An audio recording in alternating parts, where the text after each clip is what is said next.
Այս իշխանությունների վարած տնտեսական քաղաքականությունը ամենալավը երևում է Գյումրիի օրինակ։ Գալիս ես քաղաքի կենտրոն, սիրուն, սարքած, փոլի շարած, փոշիները վերցրած, մաքուր, ծառերը կանաչ ներկած, հենց մի հատ գնա հասի 58 կամ մուշ։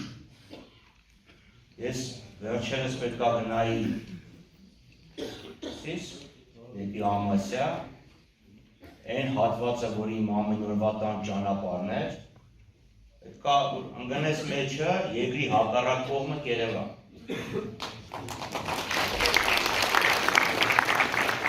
Այդ ոնց որ սմերջով այդտեղ խփած լինի։ Որտեղ իրան բերում են, ասում են, այ տեսեք, ինչ սիրուն ամենք են սարքել, ձեռի հետ էլ տանում են Ռուստավելի փողոցը, մտածում են, թե մարդ չկա էլի քաղաքից, դե ասեն, այ վարչապետի փողոց որ ասում են, այդ Նիկոլ Փաշինյանն է, այդ էլ մյուսն է, դրա համար եմ ասում, այ Գյումրիի օրինակով ամեն ինչ շատ լավ երևում է։ Տնտեսական քաղաքականության մասին խոսելու փոխարեն մինչև 2-3 թիվ ասեմ, ամեն մեկը թող մտքով գնա իրական խոհանոց ու իր սառնարանի դուռը բացի։ Ու մի հատ հաշվի ասք, այնտեղ կաթը, ենթադրենք 5 տարի առաջ ինչ արժեր մի լիտր կաթը, այսօր ինչ արժի մի լիտր կաթը։ Հա, մի լիտր չի ստաց, 950 գրամ։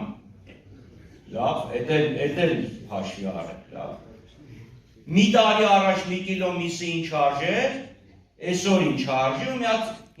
հիշեք, 5 տարի առաջ աշխատավարձն ինչքան էր, հիմա ինչ արժի։ Այսինքն այսօր ասում է, հեսա գալիս է քարտով, վճարում ես 10%, 5% հետ ես ստանում, 10,000 նետամ ինչ ես անել, համար այնքան փող կա, որ չես իմանում, որ ջեբդ ես դերը կարող է էլի կորցնես։ Էդ է իրանց վարած տնտեսական քաղաքականություն։ Ինչ էլ որ տեսնում է, այդ սա պարտքով առած է։ Պարտքով, այսինքն պատկերացա կանգնում ես առավոտյան հրաշվելուց, հայելու առաջ ասում ես, այս պիջակս պարտքով առած, այս կադալասկես պարտքով առած, 1000 ներողություն սրատակի մայք են պարտքով առած, ասում ենք այդքան պարտքով վերցրել ես, ինչ ես արել, կամ առանց պարտքի, դες ինչ կունենայի, ու սկսում է հեքիաթները, Գյուլնաստատին ինչ պատմել է, 2 անգամ ավելի շատ այդ հեքիաթները սկսում են պատմել։ Դեպա զենք ենք կանել։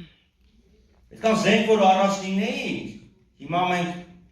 Ստեփանակերտում կլինենք։ Ոչ թե Ստեփանակերտցիք ստեղ կլինեին,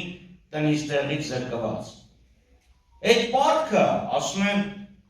մեր ապագա, մեր երեխեքն են վճարելու, մեր թոռներն են վճարելու, չէ ժողովուրդ, տենց չի։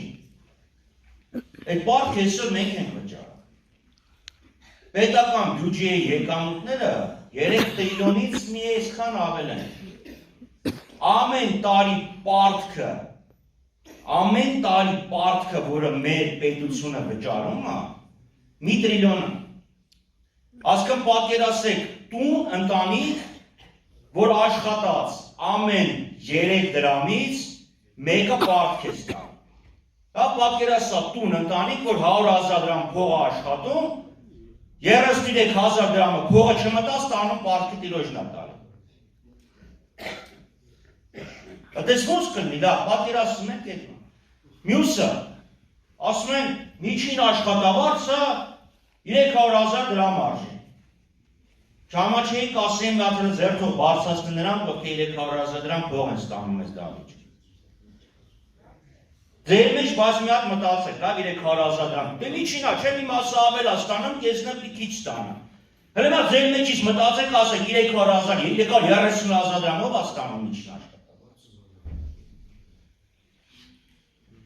Կամ պարտքի մասին ենք խոսում։ Հայաստանի Հանրապետությունը 330,000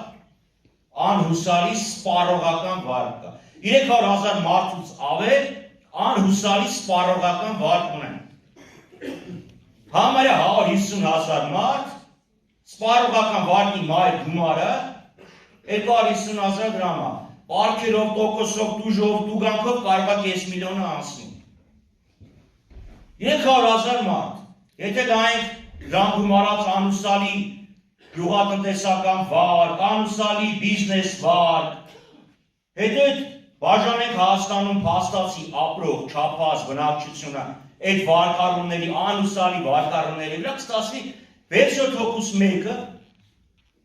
անհուսալի պարտքի տակ է։ Մնացածներն հուսալի վարկի տակ են, դեռ։ Այսինքն պարտքով ապրող պետություն, պարտքերի մեջ թաթախած բնակչություն։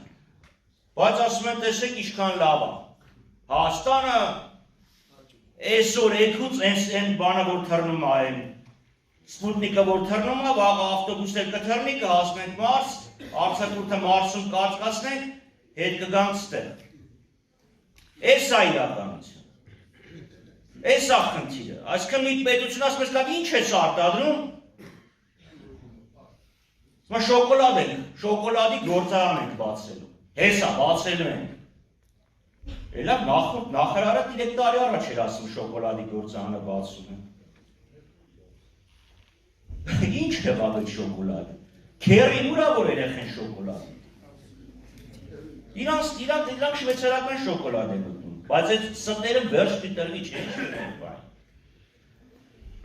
Մի բան էլ ասեմ տնտեսությունից հեռանանք, նաև որտեղ խոսում եմ մարդ մենակ ստամոքսով չի մտածում, չնայած եթե ստամոքսը դատարկ կա, ոչ մի բանի մասին չի կարա մտածի հիմնականում։ Գրիշխանն ասեց, լավ, ինչ կարող է լինի մեր հետ։ Ես փորձեմ այդ Շիրակի մարզի վրա բերել։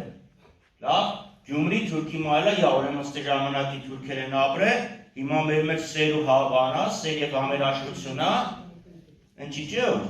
գնացել ենք, բան չենք բերենք, ու հարց չկա թե երբ ենք գնացել, բայց այսօր։ Կամ կարող է, ոնց եղավ, չէ՞ պասպորտների այդ շտամպի վրայից արած սարը հանեցին։ Չէ, ինչ են ասում են թուրքերի պահանջը, ասում է, չէ, այնտեղ մեկը սենց խելոք մտածում էր, ասեց ինչ մի լավ բան անեմ, արի շտամպը հանեմ, խանգարում ամես դեպի երջանիկ ապագան։ Վաղանք ասեն, անի խոշորացված համայնք, անին իրական Հայաստանի հետ ինչ կապ ունի, անին Թուրքիա է, թուրքերն է կարող են եղանալ, կարող են մոլլակ յոքչա, կար մարալիցի կաստը, կարող են մոլլակ յոքչա հանկարծ տենց մի բան, էդ ենք ուզում մենք, հա ամասյայի ռայկոմի քարտուղար ադրբեջանցի ենք ուզում, ԿՊ-ի իրանց շրջանային կազմակերպության ղեկավար, եթե այդ ենք ուզում, ուրեմն այդ ենք ուզում, բայց վստահ եմ, որ այդ չենք ուզում, որտեղ հաջորդ քայլը այդ է լինելու, ասում են ժողովուրդը մեզ քվեարկել է, ինչ ուզում ենք անում ենք, վաղն էլ նույնն են ասում են քվեարկել են ինչ ուզում ենք թող անենք, ու եթե չենք ուզում, որ ամեն 3 դրամից փոխարեն վաղը չեն ուսոր ամեն 2 դրամից մեկը տան, եթե չենք ուզում 58-ում արդեն շենքերն է սկսեն փլվել, որտեղ այդ շենքը ինչքան է կառուցում ես, դի ռեմոնտ անես, չէ՞ դի բայես, որ չասեն ձեզ տունն է, պետությունը ինչ կապ ունի, ոնց էր ասում, չէ՞ ասում են, աղքատեք վազգանցեք մեզնից, մենք դրանք պարտք չենք։ Եթե չենք ուզում, որ հյուսիս հարավը դառնա Երևանի փողոցները, որտեղ էդ է պետք է խնայես։ Այդ օրը գնացեք ու արեք այն ընտրությունը, որը ձեր խիղճը ու միտքը ձեզ թելադրում է, շնորհակալություն։